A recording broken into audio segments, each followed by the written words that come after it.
कोई बता सकता है? कल कथा में आपने क्या सुना? 2 दिन से कथा श्रवण करने आप आ रहे हैं महाराज, तो कथा में आपने सुना क्या? आगे आगे पाठ और पीछे सपाट।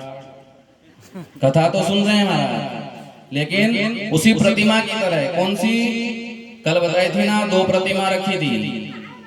सेठ श्री ने 2 प्रतिमा रखी थी। एक की कीमत थी आई यार 1000 और एक प्रतिमा की कीमत थी 1 लाख।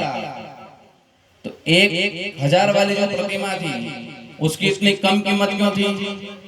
वो इसीलिए थी कि वो प्रतिमा आगे आगे पाट और पीछे सपाट होती थी महाराज। डोरी कान से डालते थे, इधर से डालते थे और इधर निकल जाती थी। और जो 1 लाख वाली प्रतिमा थी उसमें अगर कान में डोरी डाली तो वो घूमती घूमती घूमती सीधा हृदय में प्रवेश कर जाती थी। तो ये निर्णय आपको लेना है कि आपको कौन सी प्रतिमा बनना है। अपनी स्वयं की कीमत स्वयं को लगाना है। बाकी सबकी कीमत तो दूसरे लोग लगाते हैं, लेकिन सत्संग केवल यही एक ऐसा मंच है जहां आकर के आप स्वयं अपनी कीमत लगा सकते हैं महाराज। मान लो आप मंडी में जाते हैं गेहूं बेचने के लिए, सोयाबीन बेचने के लिए, प्याज लहसुन बेचने के लिए, तो वहां आप अपनी कीमत लगा सकते हैं? नहीं लगा सकते। वही बनिए आएंगे और कीमत लगाएंगे।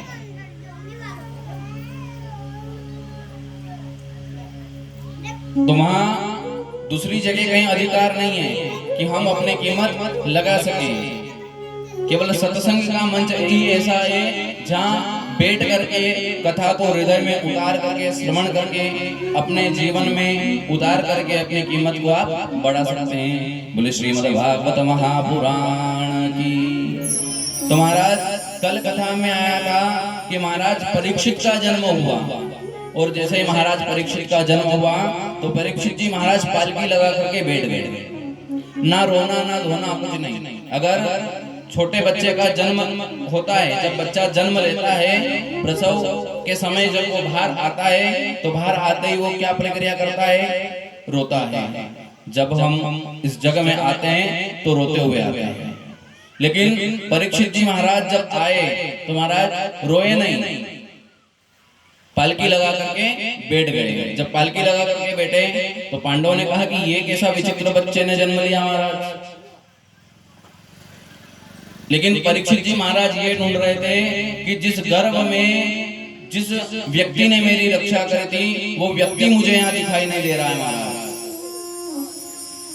किसको ढूंढ रहे थे? वो भगवान मधुसूदन को, सुचक्र धारी को वो ढूंढ रहे थे। जब कृष्ण को पता चला कि महाराज अभिमन्यु का जो पुत्र था, महाभारत के समय में अभिमन्यु का वध हुआ, उस समय उत्तरा के गर्भ में जो बच्चा चल रहा था परीक्षित, उसका जन्म हो गया।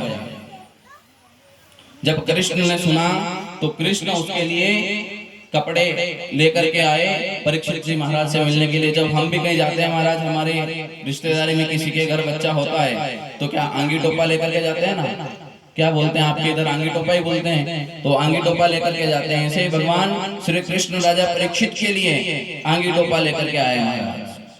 और जैसे ही कृष्ण आए, कृष्ण ने उस बच्चे को उठाया, बच्चा खिलखिला दिया, खिलखिला करके जोर जोर से हंस दिया। कहा कि यही तो वो व्यक्ति है जिसने गर्भ में मेरी रक्षा करी थी महाराज।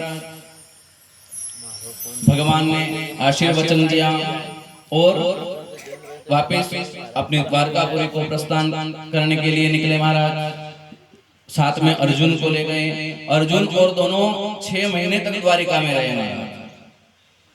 6 महीने से अधिक समय जब बीत गया, भगवान का गोलोक धाने का जब समय आ गया, भगवान अर्जुन को बोल करके गोलोक धाम को प्रस्थान कर गए। जब गोलोक धाम को प्रस्थान कर गए, अर्जुन भी वापस हस्तिनापुरी की तरफ आ गया। जब हस्तिनापुरी की तरफ आया तो महाराज उदास चेहरा लेकर के आया। जो तेज, जो बल अर्जुन के अंदर था, वो तेज, वो बल समाप्त हो चुका। बिल्कुल निराशा लेकर के, बिल्कुल उदास चेहरा लेकर के युधिष्ठिर और पांडवों, मां कुंती और द्रौपदी के सामने आया। युधिष्ठिर ने कहा कि अर्जुन, तुम्हारा तेज खत्म क्यों हो गया? किस कारण से तुम्हारा तेज खत्म हुआ? तुम्हारा बल किस कारण से क्षीण हुआ? क्योंकि तेज, चेहरे का तेज खत्म होना और बल क्षीण होने के केवल महाराज 3 ही कारण होते हैं। अगम्या स्त्री के संग समागम करना। अगर किसी अगम्या स्त्री की तरफ बुरी नजर करके देखा महाराज, तो हमारे चेहरे का जो तेज है वो तेज खत्म हो जाता है, जो हमारा बल है वो बल क्षीण हो जाता है।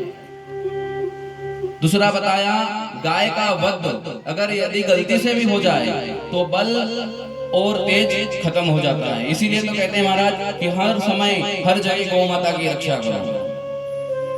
इसीलिए तो बागेश्वर बालाजी वाले गुरुजी कृष्ण शास्त्री जी महाराज कहते हैं, धीरेन्द्र कृष्ण जी महाराज, कि गौशाला नहीं है उपाय। गौ माता की रक्षा के लिए केवल एक गौशाला ही उपाय नहीं है। उनका कहना है कि हर एक किसान और हर एक गाय, हर किसान के घर एक गाय होना चाहिए महाराज, तभी गौ माता की रक्षा हो सकेगी। और इस कलयुग में आज के समय को देखते हुए आपको लगता है कि गौ माता की रक्षा हो रही है? जितनी दुर्दशा गौ माता की हो रही है, इतनी दुर्दशा तो किसी भी जीव की इस पृथ्वी पर नहीं हो रही होगी, ना मनुष्य की, ना पशु की, ना पक्षी की। जितनी दुर्दशा गौ माता की हो रही है महाराज।